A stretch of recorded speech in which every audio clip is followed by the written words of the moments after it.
We were a week away from launching a huge internal product and we almost broke the business. Somebody literally had to raise their hand and say, like, hey, heads up, have we figured this little thing out? Because if we don't, I think we kill the business like overnight. Welcome to LaunchPod, a product management podcast brought to you by LogRocket. Today, our guest is Rich DiTieri, Senior Director of Digital Product at Education First. On today's episode, LogRocket's VP of Marketing, Jeff Wharton, talks to Rich about the importance of fostering a passionate work culture with the concept of go slow to go fast, what he learned founding the successful craft beer startup to address a key market need, and why aligning mission, roles, and teams is critical for your own career success. So here it is, our conversation with Rich DiTieri. All right, Rich, man, thanks for coming on the show. We've known each other for a long time, but it's fun to have you on and kind of get to dig into some of this stuff and maybe a little bit of stuff I didn't know as much about you.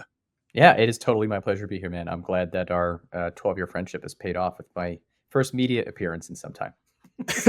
Well, I'm glad it aligned well that the date worked out today. So yeah. Thanks again for coming on. I'm stoked. So let's jump on in. We normally kick this off with a little warm up. So, to start, I think I've run into this and I'm sure you have as well.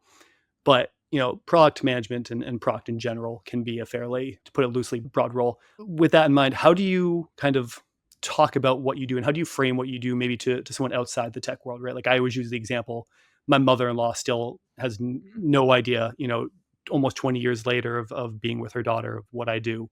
How do you explain it in that kind of context that someone can kind of understand what product management is? Yeah, that's a great way to put it because it is super broad. I don't know if this is a controversial take, but I view it as, to me, it's entrepreneurship is the way I always talk about it, which makes sense for me. And I have the benefit that everyone that has ever known me is like, oh, well, Rich is an entrepreneur, so that tracks. But the way I explain it, including to my kids, I have like a 4 and a 6-year-old. Yeah. And I say I solve problems, right? My job is to figure out, is there a problem that needs to solve? Should we solve it? Which I think is always an interesting question because not every problem needs to be solved.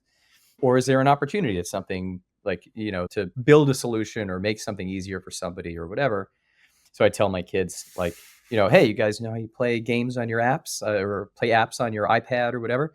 Well, someone needs to figure out if that should get built.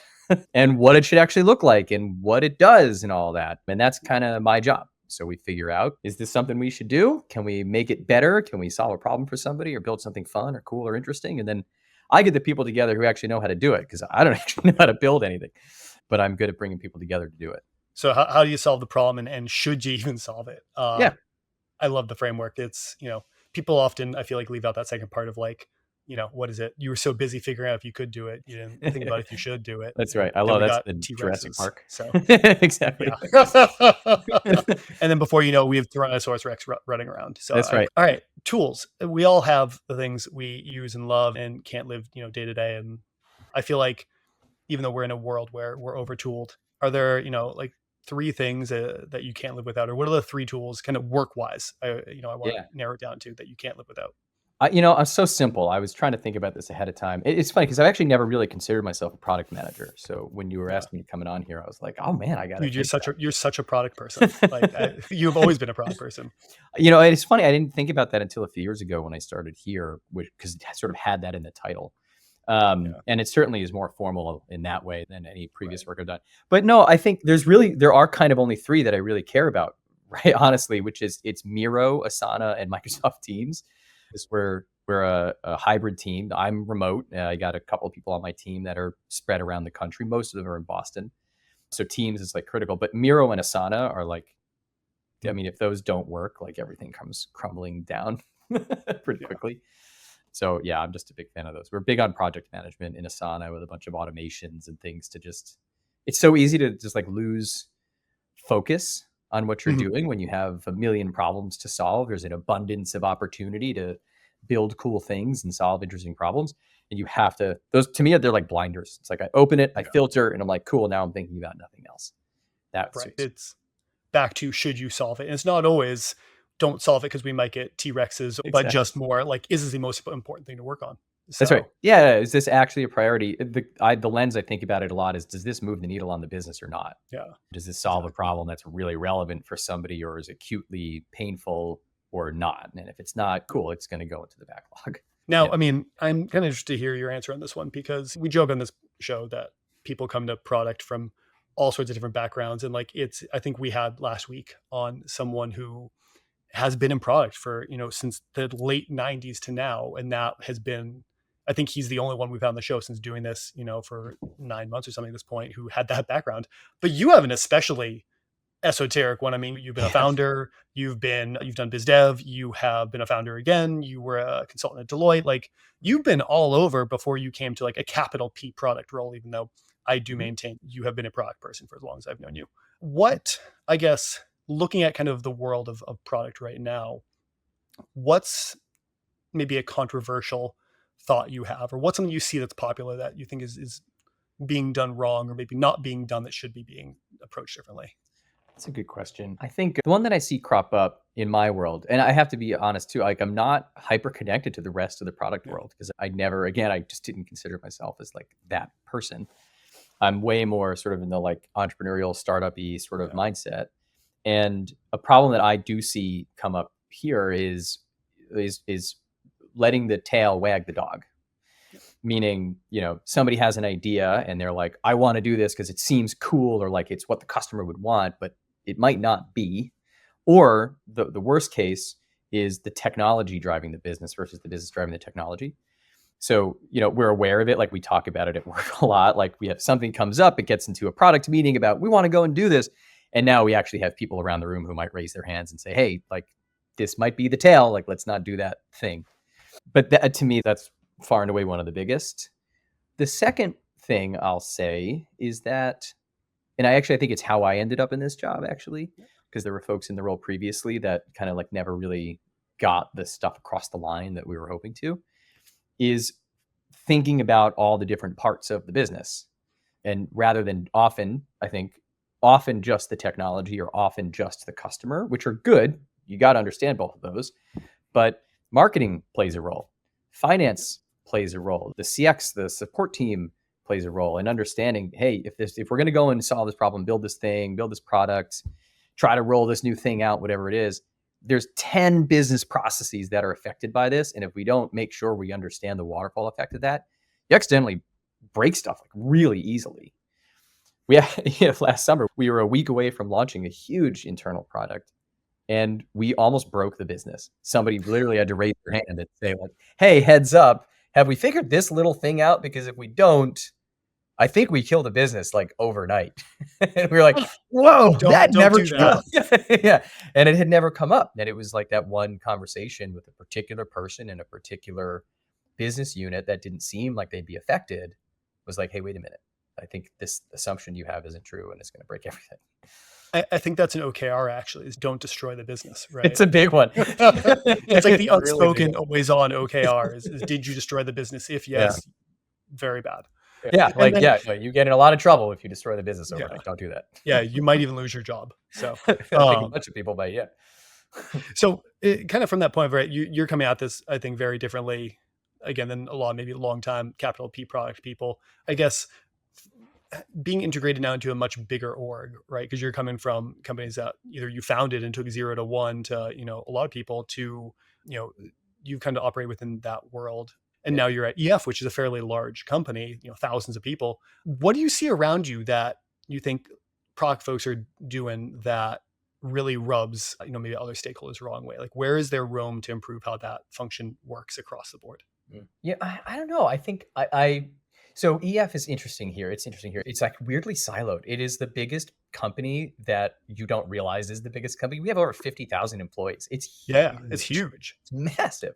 And our Boston office is something like 3,000 people. To put in perspective of how much bigger it is in Europe. So like Zurich is our headquarters and it's just so much bigger. But it's interestingly very siloed. So I actually am in this cool spot where I am running digital product for basically 2 internal startups, which is like obviously a good fit for me. But I don't cross paths a ton with some of the other businesses' product managers. But I see their biggest challenges for sure are that it's just very difficult to manage all the stakeholders in that large of an org. Basically, it's a very large business. I actually don't even know the numbers. So just big is the answer. You have some big business and you have to be super careful not to break a thing that's working. And so the product manager's jobs here for some of these larger businesses are like, they're very difficult to succeed at, I would argue, because as you're trying to iterate and make things better, you're always judging it against the cost of, hey, like this tweet, like if there's a negative effect of this thing, like that's a huge impact on a massive business. So they have to iterate, particularly on technology, very cautiously. The folks have done are doing a pretty good job with it, but it means you have to go a little bit slower than you might want to. Right. And so folks that have struggled sometimes come in, try to be really fast and like bump into a bunch of brick walls and go, oh man, this isn't going to work because it doesn't solve a problem for these 10 people, even though it solves for these other 5. And then they have to stop and totally shift strategy and try again. And so the go slow to go fast is often a better method here. I've seen it's worked well for us. I mean, that makes sense, right? It's one thing if you accidentally destroy the business that is the new upstart within a $1 billion company, then, you can probably fix that. But if you destroy the main one, that's really bad. Yeah. I mean, even if you just hurt it a little bit, it's really problematic, right? Like, right. And EF is interesting. It's not a digital product company. It's a real world experience. It's international education and travel education and life experience that is almost hard to define. It's, what's the word I'm looking for? There's like a spontaneity that happens there, and serendipitous learning that is like you put an experience together and you have the serendipitous experience that changes your life. You can't like totally productize that in a perfect way, and certainly not digitally. So the digital stuff is sort of second class to that here. It's really in support of the in-person experiences. Yeah. And so you treat it with caution here. Right. The digital is more about enabling those serendipitous experiences. How do you help that happen? It's not the business itself. Totally. There are businesses here that are more digitally focused, but for the most part, it's these real world experiences. Yeah. Nice. Let's totally pivot here. You posted something on LinkedIn that goes back to even long before you and I met, and you talked about in college, but I loved this kind of core thesis that you put forward of find your weird little club, surround yourself with the people that inspire you. And that's just so freaking cool. Like, I think, the idea has been put forth before, but you crystallize it in just such a, cool sounding way that I'm like, yeah, of course, Rich would put it that well. But, you talk about this thing, Jeezy Basement. Over at college, and kind of what that turned into for you and how that, kind of inspired you later on. But can you maybe explain that briefly, and how has that led to how you look at kind of building networks or building, that weird little club in other ways now? Yeah, I'm so glad you picked up on that one. I'm not a big LinkedIn poster. I'm like just super not that big about LinkedIn. I realized when I was researching to talk to you today. yeah, it's like, boy, Rich has not said anything on LinkedIn in years. No. I really don't. But I had logged in for the first time in a while, and I got inspired by this post of my friend Blair Neal, and he had reposted this time that he had been basically the digital art production person for this band called Fantagram, which is like a very famous band these days. But we actually booked a Jeezy Basement a million years ago at our little venue. We basically ran a music venue in college. And it was him sharing this amazing experience of when he ran it at some big festival in LA. And it made me realize how transformational this little club was. So here's very quick context. I went to RPI. It is literally where the word nerd was invented. It stood for drunk. It stood for drunk spelled backwards, KNURD, for all the nerds that stayed home and studied instead. So, not the most social school. I think it was ranked the second most depressed student body in the country or something when I went, which makes sense because they also had the second most homework out of any college in the country. So I was like, yeah, I think these are correlated. But anyway, I, sort of a tougher first year, and then eventually found this club. And it was full of just like a bunch of creative weirdos, who were making a bunch of digital art. Everybody was in bands. I was in bands, and we ran this music venue and had all kinds of creative people and artists and musicians and everybody coming through the space. And we were totally the weird kids on campus, like for sure. And I have followed these people over time, and like so many people have gone on to do incredible things. And to this day, 16 years since I graduated, something like that, my closest group of friends are still the people that I met at that. People who were in my wedding, my best man, all that stuff was all from that little club.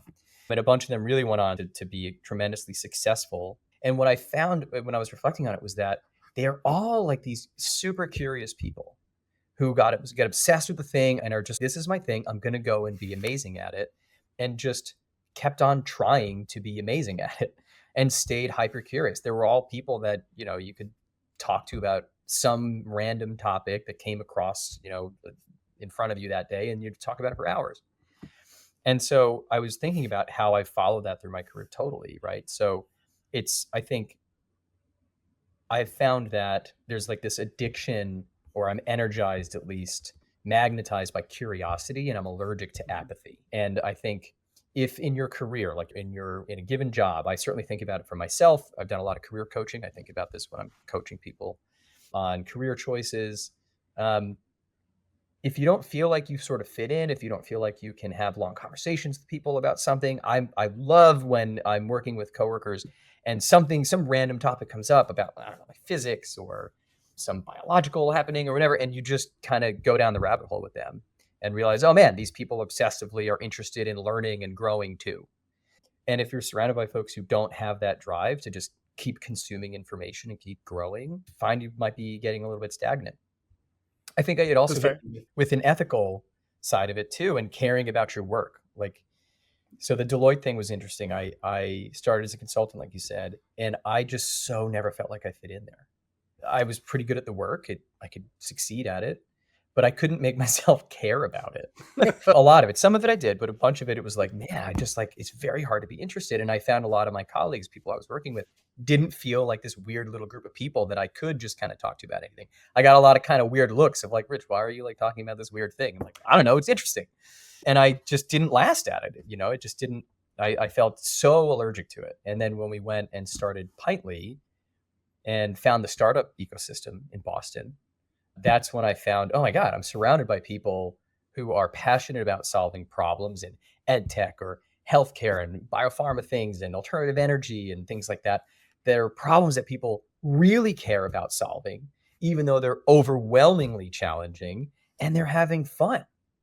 We were having a blast back when we were at Mass Challenge and those early days, and even still now, because if people care about what they're doing and it's easy to talk to them and it's easy to collaborate even when it's hard, then the work is fun and it's easier to be successful, I think, too. So yeah, that's what clicked for me. It's like, if you can find your little weird people who care about things that you care about, it's a lot easier to do a good job and enjoy it.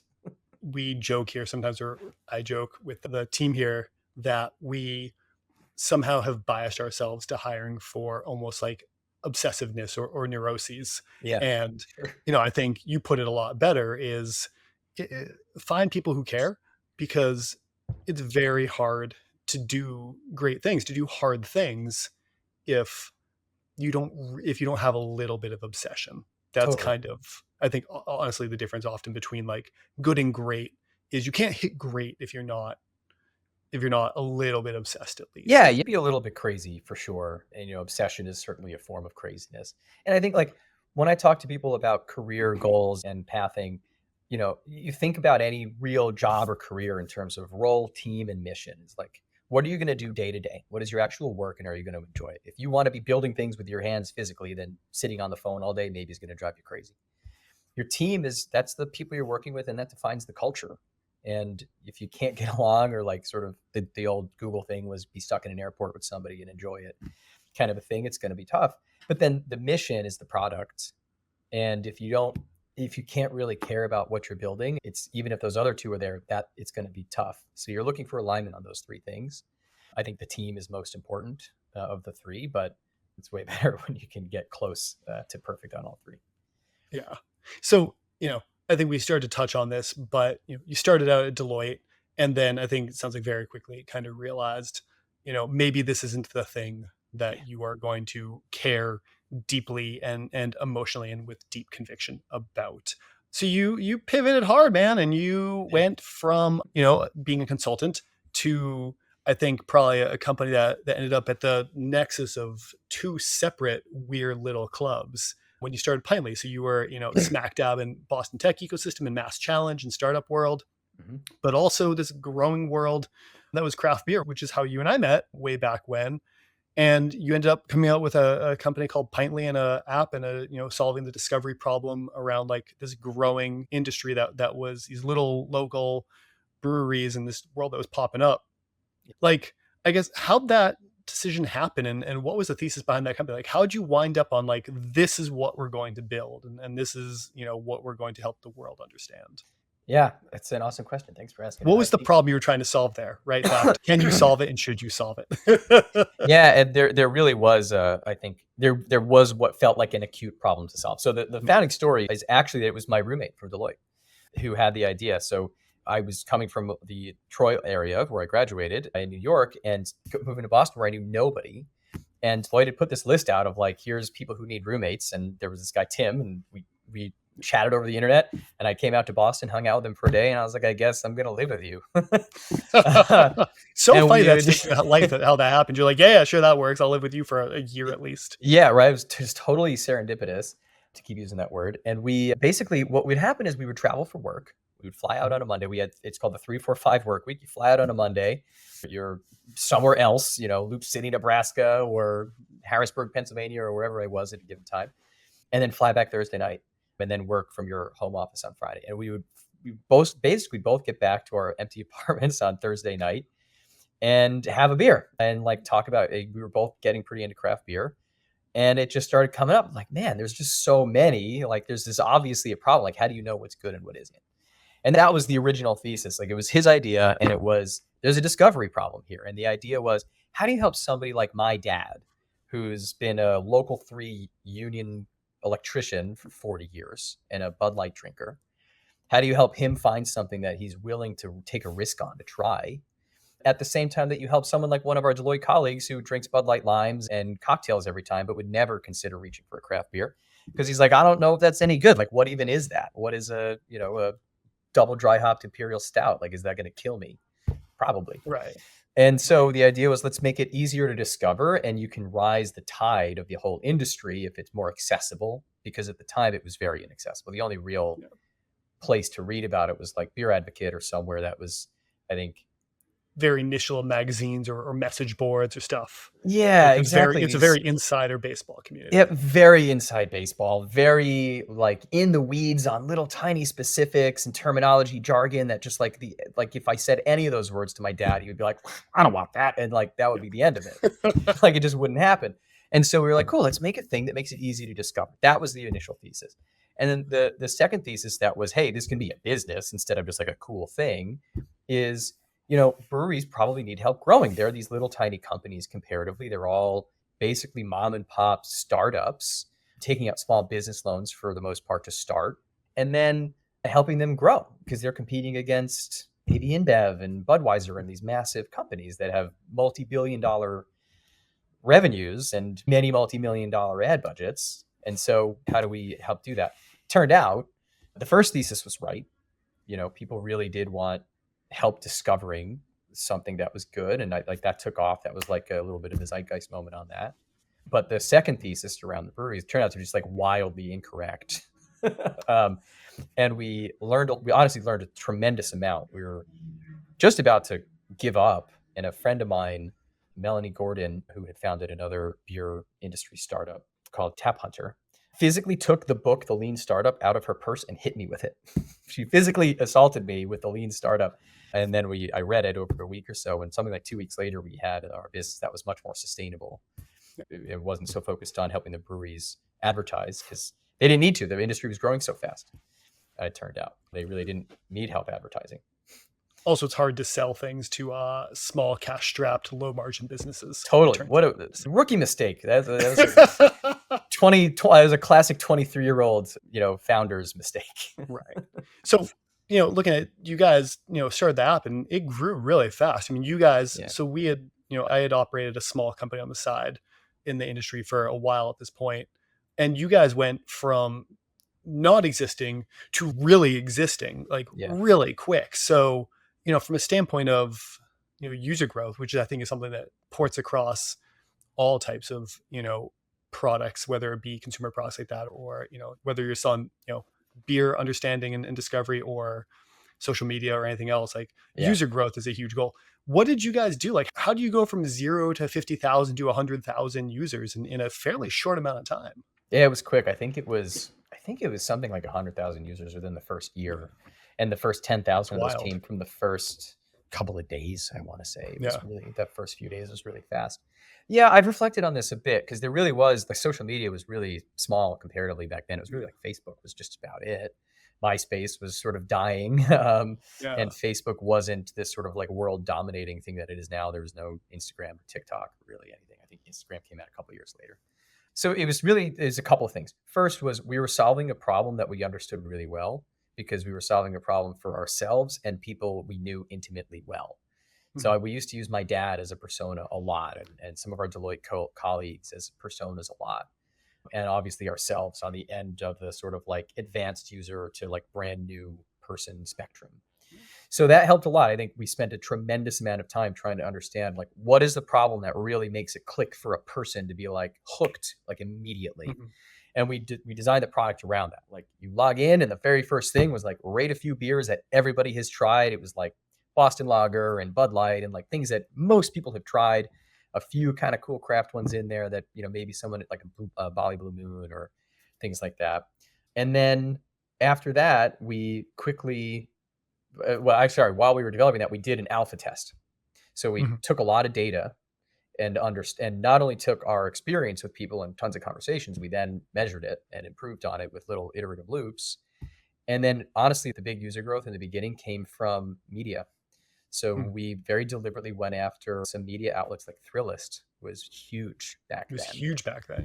Yeah. And we networked our way to the folks that ran Thrillist and said, hey, we're about to launch this thing that's going to be extremely cool.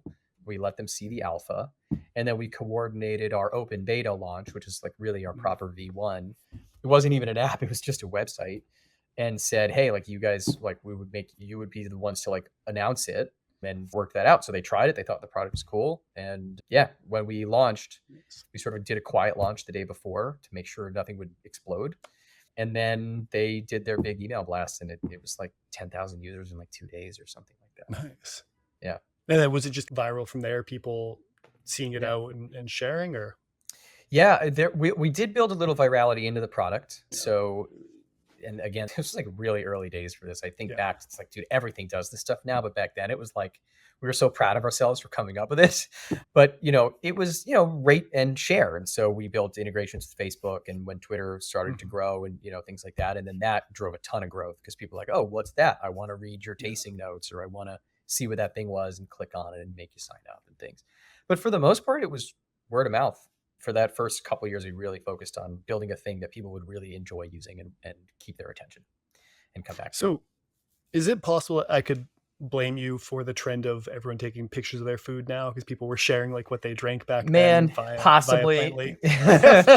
I'm not to blame. I think we're more to blame for other things in the beer industry probably than the specific food problem. I think we definitely contributed to the like always needing something new problem. I feel a little guilty about that. It's because that's a personal preference. I'm addicted to trying new stuff, and I built it into the app to like push for that. And then now clearly it's like, but no, man, that was early Instagram days. Everyone was posting their food pics right out of the gate. That was like, that was day one stuff. I think my first Instagram picture ever was a picture of a bratwurst I was cooking. If I scroll back and check, I think it might be my first picture ever. It's great to see how some things change and some things just never, ever change. So one more kind of quick question here is, you know, you guys went into this market from a, you know, looking at a market standpoint. There was, you know, what equates to an 800-pound gorilla in the market when you guys entered. There was a fast follow right after. And kind of in a funny twist of events, like the gorilla ended up falling down and kind of being subsumed. And the winner of the whole thing, and the one still kind of operating and going, is the one that came probably fast follow on top of you guys. And they ended up acquiring the other thing, that 800-pound gorilla. But like, I guess, how did you look at entering this thing going, there is this giant incumbent, we can do it better? And then where do you think, you know, maybe the other Untapped maybe had an insight or something that they were able to end up kind of dominating that market? And you know, I've spent a lot of time up at night wondering about that, about exactly that. Yeah, I think in the beginning, the 800-pound gorilla problem, it didn't even seem that intimidating because we were just building a thing that was meant to be deliberately very different than that. Because the thing that they did, great. And we looked at it and we were like, we're not trying to do that. That club is full. More people can come in really, but it's like a limited, your most extreme end of any space. This is actually a lesson I learned since then and still think about in all kinds of product work today.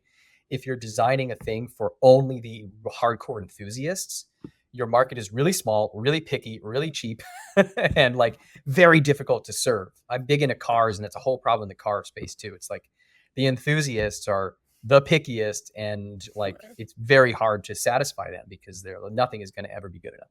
So that was, that was their market, and we were like, no, I'm going after the great wide middle. I want to go help the regular people.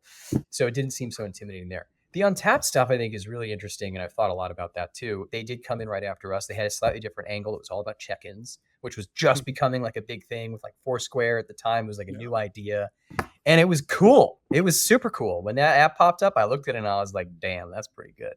And so did Tim. And, we mimicked a few things. Like we added check-ins because it was like an obvious and sort of easy thing of like, oh, people want to check in. Cool, we could do that. We could help people do that as they're rating their peers. But honestly, the big thing that changed was we were pivoting on purpose right around that time to move away from a model that, in order to exist as a business, like we had all left our jobs. I quit Deloitte, Tim quit Deloitte, my co-founder, Shannon, who was in Wisconsin, our technology guy, he had left his job full time. And so here you have 3 people who need to live off of the business. We had raised some money, but it only gets you so far. We needed the app to be sustainable. And the folks that had started Untapped did not do that. They were able to last in their day jobs much longer. Whereas we couldn't possibly be consultants and do this at the same time. It's like totally impossible. And so we realized, hey, there isn't really a good business to solve for breweries here. Like they're not going to benefit from this. There isn't something there. And we pivoted to in-person experiences, which we were very passionate about and did solve a problem. I know you care a lot about that too. I'd say you're describing a solve that I think your business and mine both went to at that point. Similar-ish timeframes. Yeah, we did. And it made sense and it was cool and it worked. It was profitable off of that. It was a good business and a fun business and solved a real problem, like all those things aligned. But as part of that, we honestly just stopped investing a lot of energy into the digital experience because it was only a piece of it. Whereas Untapped, they went all in and they were like, we're going to make this an incredible digital experience. And they did. I mean, it's still really good. It's still going. So. It's still going. I know. I almost downloaded it the other day and I was like, I can't. Because now I'm so out of the loop now. I don't know what beers to buy anymore because all the labels have changed. I'm like, boy, if only there was an app for this. You're right. Someone should make that. I know a guy who has some experience. So I really did. I have had the thought of like, maybe I should start it again, but just like make it a simple little online thing and not try to make a whole business out of it. Nowadays, so like the AWS coast will wreck you so fast. It's true. It's true. So you, again, kind of the history of your life, it seems like, is you just go from like one extreme to another. So you went back and Pintly was over and back to the, what I'll call, I guess, like the mainstream startup world. You went to a place called Startup Institute and, I guess it's maybe that the whole founder mode is big right now, but you kind of, founder mindset went from, directing partnerships in biz dev, it seems like over there, to within a couple of years where you were running Startup Institute. So off the bat, can you just explain to people what Startup Institute is? Sure. Yeah. I'm happy to. And it was like a year and a half. And I like reflected at the time of like, boy, that was weird. Yeah. So Startup Institute was this magical little business that it was like they captured lightning in a bottle for a minute. Mm-hmm. It was basically the folks that founded it essentially invented the idea of a coding bootcamp. At the very same time, they and some folks on the West Coast basically independently and simultaneously came up with the idea of a coding bootcamp, which was essentially a career accelerator. That's the word that I was using a lot in the beginning because the bootcamp term hadn't been coined yet. I was big on the career accelerator angle, but I guess it doesn't roll off the tongue quite the same way, so it never stuck. But yeah, it was, hey, quit your job. If you're unhappy in your career and you want to go and do something you're passionate about and care about, can build a better career off of, quit your job, come to us, some unaccredited school in a conference room in Boston that you should totally trust, and we'll teach you a bunch of practical skills over a very short period. At the time, it was 8 weeks. It was 2 months. And then you go and you get a job and we'll try to help you get that job. That was the pitch. In the early days, it was free. So that helped. But then it was wildly inexpensive at first as well. And it was just brilliant because I went and they invited me to be a guest speaker early on when I was still doing Pintly stuff. And I met the students and they were all amazing. I left the room teaching a class on biz dev and just was thinking about all the students, like the whole drive home. It's like, these people are crazy. They're so smart. They're so nuts. They all just quit their jobs. And they were so passionate. And then it just had its claws in me. I was like hooked. I was like, I need to be a part of this thing. Now, maybe I'm wrong, but I'm assuming you don't take someone and accelerate them from, kind of join the company and speaking to business development to CEO because everything's going hyper smoothly. That's So fair. That's a fair guess. it's kind of one or two ways, but Yeah. but so I guess what, as you kind of ascended there and ended up in that top spot, I guess what needed to be done? Like, what were the big things that you were looking at and seeing and realigning the company around to try and drive, maybe the next step of success there? Yeah, it had sort of hit a wall because the early days, again, it was Wild West. In the beginning, there was no competition. So people came from all over the world, literally, to come to our programs. They were flying from, 5 or 10 different countries to be a part of it. It was amazing, and all over the country. And then it started, the barrier to entry was super low. So, local versions of it, Bootcamp started popping up in every major city in the world, certainly based in the US, but, there was ones that popped up in other countries too. And then the big competitors, like General Assembly was the big one in the US. Mhm. They went out and raised $100 million. I think it was $92 million if memory serves. Some huge amount of dollars. And some other ones raised 30, 40, $50 million. And we had raised single digit millions. And so that was super tough at that time to like compete and find people who needed this experience, which was amazing. The outcomes were incredible. Yeah. The careers that people have launched. I mean, the guy that started Link Squares was one of the first Startup Institute students. Yeah. Like these are people who've gone on to be like incredibly successful far and away, but you have to find them and finding people is expensive, as every marketer will tell you, very with sad, tired eyes. And so I feel like that's a specific remark right now, but well, it's hard. It is. It's hard. Acquisition is tough. So yeah, that was the big thing. It was like, hey, how is this going to keep growing? Regulation started to be a thing. There was no regulation in the beginning, and that was a whole piece to navigate. And so our CEO stepped down, and she's an amazing woman, Diane Hessen. Mhm. She's like brilliant and inspirational. And I joke like I worked for a famous CEO. I worked for Diane. And I think what the board was thinking at the time was, hey, who knows how to sell stuff? Who has experience with product and delivering good experiences and getting people together and sort of rallying behind a big goal? And sort of room kind of looked at me and was like, that's sort of Rich's brand. Let's give it a shot. And I was about as different a CEO as Diane could possibly be. But I think they were like, let's try something really different. So the whole vision was, let's keep the quality exceptionally high. We cannot sacrifice that. But let's start working more B2B and solving the problems that businesses have around talent. And that was like the big angle, because we're solving a problem very well for an individual person. The person wants to come, learn, and then build a career. But businesses at the time, unemployment was super low, hard to find really good talent. It's especially hard to find good talent in the high-paced tech and startup world. That's like a whole different kind of person. And to de-risk that talent, like hiring is really scary. When you bring someone in that you met on the internet and talked to for like 2 hours of interviews, like that could go really bad. But with our program, we had partners that could get to know people over 2 months. And so the risk of that hire was massively lowered. So that was the thesis. Yeah. So again, back to, the problem, there was a real problem and, it was worth solving. So for sure. Yeah. For sure. And, But hard to do. You needed a bunch of money to solve it. That was the hardest part. Yeah. But I remember those days. Like it was, if you went to a short boot camp and learned to code a little bit, you could walk out into a job paying, well above 6 figures. And there wasn't enough people who knew how to code. It was That's right. Wild. Building a company was predicated upon finding these hard to find people. Yep. And so just anything you could do to up the supply was incredibly exactly. And actually, surprisingly, the biggest need was in sales. We had 4 tracks. We had web development, like coding. We had user experience design, digital marketing, and sales and business development. And that sales track was like all of our grads basically were hired before they even finished, because they were good and we taught them really well. I helped build the curriculum. And so this guy, Alan Tellier, was amazing. And these folks would come out just like so much better than your standard new hire. Yeah. But yeah, they were like totally wild times. I mean, it makes sense. Like how do you de-risk? The scariest thing in the world isn't hiring always. It's hiring people directly out of college or with no experience in an area, because you have nothing to go off of, no references to talk to. You're just going off of like work ethic and do you think they have potential?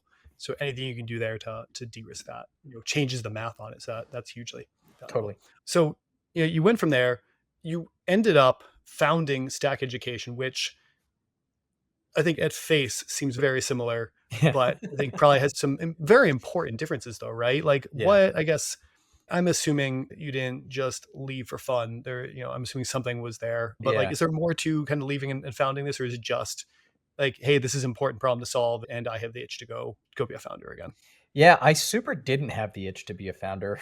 I was so tired, man. And I was actually about to have my first child. My son Yeah. Richie was born basically the day we founded Stack. So it's always easy to keep track of everybody's age and how old the Yeah. business is. There you go. Yeah. No, I mean, there was a really big opportunity that we wanted to solve that we felt an ethical drive to solve too. We were looking at the higher education space and saying like, man, you've got like something like a 60% average completion rate for college. And if you think about that's like 60% or 40% of people start college, take on debt, and then never get that degree. And like that's Yeah. and now today we're seeing all the downstream effects of that with conversations around, debt and student loans and all this stuff. And so we saw this opportunity to go and help education, higher education that was like really entering a tough spot just at the beginning of that timeline, and bring this kind of hyper practical outcomes driven education to them. And my team, my leadership team and I were like very passionate about it and very capable for it. And essentially like the board at SI just didn't share the same vision and how to approach it. I didn't really have faith that we'd be able to do a good job at it, which made me not want to do it. It was sort of, if it's worth doing, it's worth doing right. And it felt like it's not going to be right. And so it finally just hit a wall and was like, yeah, I think the vision's never going to align. So we left. I didn't actually intend to found it. It was a couple months later, they basically reached out and they were like, hey, I think we want to do this. Do you want to do it too? Because I was just taking time off to basically try to be a good dad. And then, and then we went for it. And it was different. It was a different kind of program, all new subjects and in a bunch of cases too. And directly partnered with universities so the universities could offer it to their alumni and continuing education students and stuff.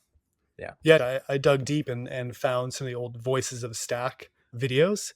It's cool to hear that. Like it to your point, people who, it really served a purpose to elevate people up and help people, change the course of what they were doing and markedly change their career for a much more upwardly mobile setup. So, I mean, good to see. It was super rewarding. I mean, it was like there's still people on the street that if I see and remember from those times, like you feel emotion to see them because you're like, oh my God, I see your life and you're like succeeding and I love you. Yeah. And it's amazing.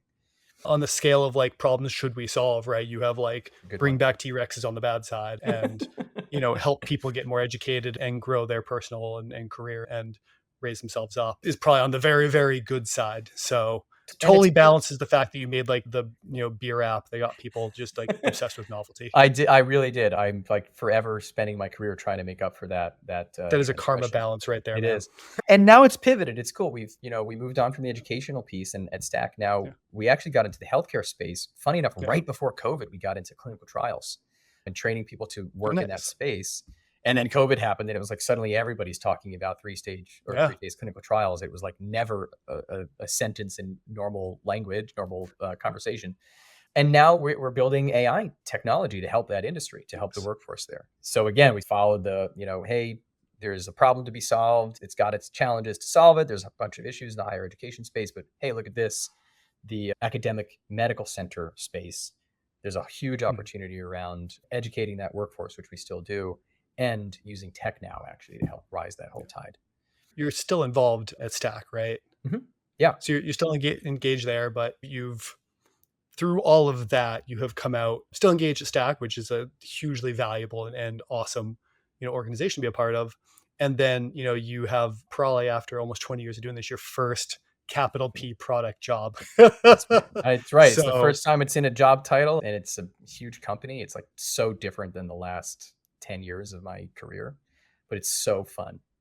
I feel like you have taken an all new kind of approach to the concept of founder mode, where you just have decided to, not be a founder necessarily always, but that's where I think, hiring people like that is so incredibly powerful, because you bring someone in, if you can apply that level of dedication and, like we said, caring, you can do a lot of special things.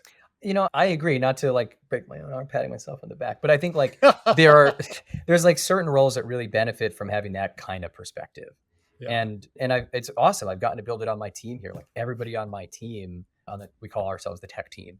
The tech team here is like, they all really care. Yeah. And we're able to share a perspective on all the different parts of the business, like, which I think is one of the hardest things to do and succeed at in a product role, as I've learned, is if you don't understand the effect of a decision on the marketing team because you don't understand what marketing is doing, then you could cause a real issue. I'm fortunate that I've worked in every part of a business as an entrepreneur and as a founder. You have to understand all of that. And so my team sort of has benefited from that too. And it's this like crazy high performing team that does not have to work at a frenetic pace. Nobody's like losing their minds and pulling their hair out, because we can approach problems deliberately and try to solve them on purpose and go slow to go fast, because we're already sort of ahead of the curve a little on thinking what all the sort of downstream effects are for decisions.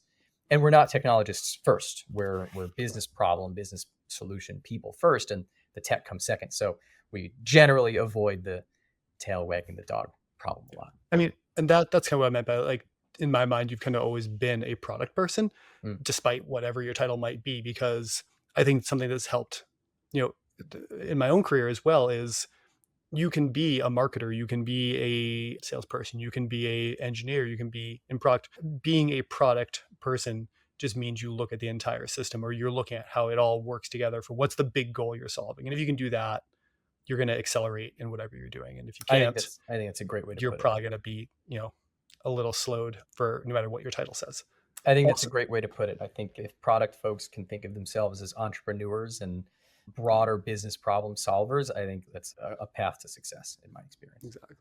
Yeah. Cool. So I don't want to steal your entire day here, Rich. I could go on talking. It's been a long time since you and I caught up, so I could go on forever, but we're coming to the end of the show and I want to give you the rest of your afternoon back. So I appreciate you coming on, dude. This is great to catch up. Next time you're in Boston, let me know. We should actually meet up and say hello. But for anyone who wants to follow up.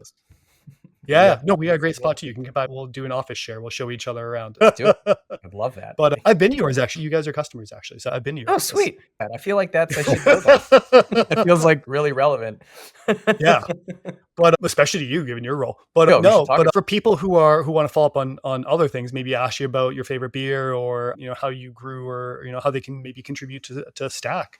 Where can people find you? Like, what's the best place? You said you're not really on LinkedIn, but is that a good part? It's still probably the best place. You could find me on there. I can miss the message for 2 weeks and then reply and apologize, and I will mean it, and then say, yeah, sure, I'll be in Boston and we'll meet up. No, for real, probably LinkedIn's the best. It's just Rich DiTieri is probably the best place to find me. You can sometimes find me at Lingo, which is EF's bar on their first floor. Whenever I'm in Boston, I'm usually there.